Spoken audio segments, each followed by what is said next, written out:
Welcome to Lesson 8, where we will be discussing when and why it is advisable to stop the Charleston. Here we are at Lesson 8, and you're halfway through this educational video series to learn American Mah Jongg. Congratulations on getting this far. You will see on the screen an infographic that we're going to discuss in depth because this lesson is about stopping the Charleston. Should I stop or should I continue? By stopping the Charleston, you prevent yourself from seeing 9 to 12 more tiles during the second Charleston and optional across. Now, we haven't gone over the second Charleston yet, but I thought it was important enough to have a lesson about stopping the Charleston all on its own. Now, if you give up those 12 potential tiles that you could be looking at, you're giving up the opportunity to add more tiles to your hand during the second Charleston and the optional across. So let's go ahead and go through the infographic so you have a greater understanding of when and why you should stop the Charleston. Let's begin on the left side of the infographic. Should I stop the Charleston? You're going to stop the Charleston if you don't have 3 tiles to pass. You're going to stop the Charleston if you clearly have 1 hand to play. Now, why should you stop the Charleston? Well, if you don't have 3 tiles to pass, then you have 1 good hand. Why should you stop the Charleston if you clearly have 1 hand to play? Because then you have a great chance of winning. So as you can see, the criteria is quite simple for whether you should stop the Charleston or not.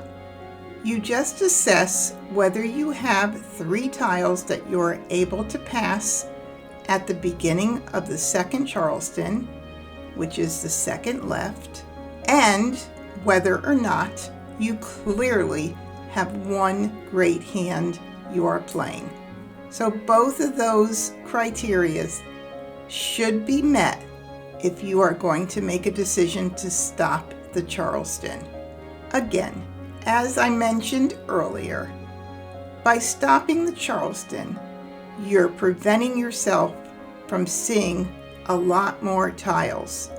I often hear beginner players say things like, well, gee, the same thing goes around and around the Charleston, so why should I bother? Or, this is all so confusing, so I might as well just stop the Charleston and keep what I have. Now, honestly, that's not the right attitude, because having played Mahjong for as long as I have, and I'm going to just say it's 40 years plus, I have evaluated over and over again how many times I get new tiles in the second Charleston and even on the optional across 7th and last pass.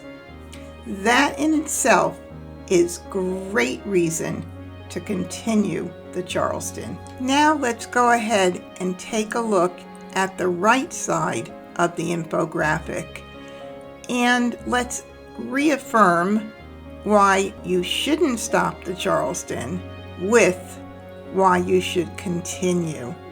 So why should you continue the Charleston?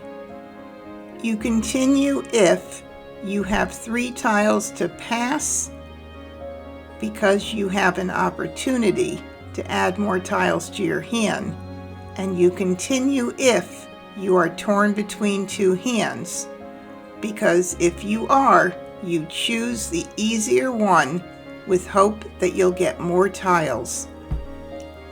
Now you see, why should I stop and should I continue work together with each other. Here we have the yin and yang of the Charleston. Should I stop or should I continue? Now I'm hoping that while we're playing the actual games on ilovemahj.com, the situation will come up where we have to actually decide whether to stop the Charleston. But if it doesn't, I am going to provide multiple bonus videos with games played on ilovemahj.com where I walk you through all the steps, just as I will be doing in lessons 11, 12, and 13. And I'll keep doing bonus lessons until I get to one that does cover stopping the Charleston. Well, this about wraps it up for lesson number 8.